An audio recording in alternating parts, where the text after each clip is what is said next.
यदि आप हमारे चैनल के सभी गाने को पसंद करते हैं तो डीडी प्रोडक्शन हाउस के यूट्यूब चैनल को लाल बटन दबा के सब्सक्राइब करें और घंटी के निशान को जरूर दबाएं।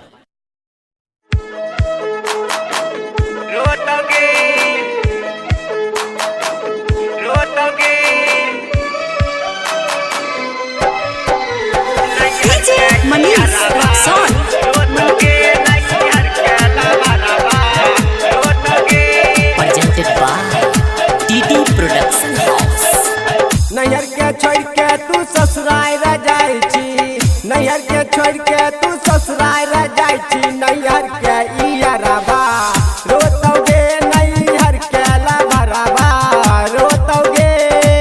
नैहर के छोड़ी तू तो ससुराल रह जाई छी, नैहर के छोड़ के तू तो ससुराल रह जाई छी। नैहर के इयारबा रोतोगे, नैहर के लभरबा रोतोगे।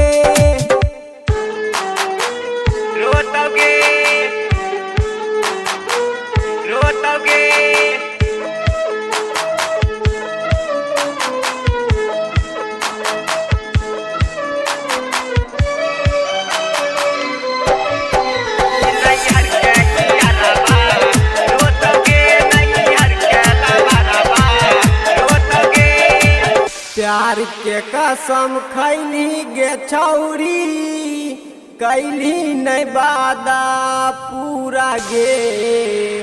प्यार के कसम खैली गे छौरी, कैली न वादा पूरा गे। चढ़ल जवानी में आग लगी जैतौ, चढ़ल जवानी में आग लगी जैतौ। नैहर के इयारबा रोतोगे, नैहर के लभरबा रोतोगे। नैहर के छोड़ी तू तो ससुराल रह जाई छी, नैहर के छोड़ के तू तो ससुराल रह जाई छी। नैहर के इयारबा रोतोगे, नैहर के लभरबा रोतोगे।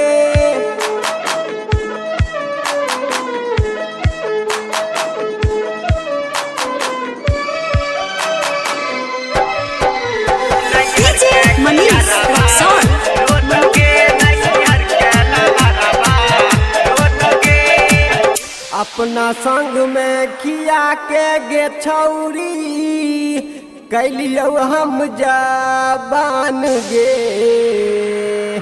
अपना संग में खिया के गे छौरी, कैलियो हम जबान गे। राइटर सोनू चंदन कहै छौ, राइटर सोनू चंदन कहै छौ। नैहर के इयारबा रोतोगे, नैहर के लभरबा रोतोगे।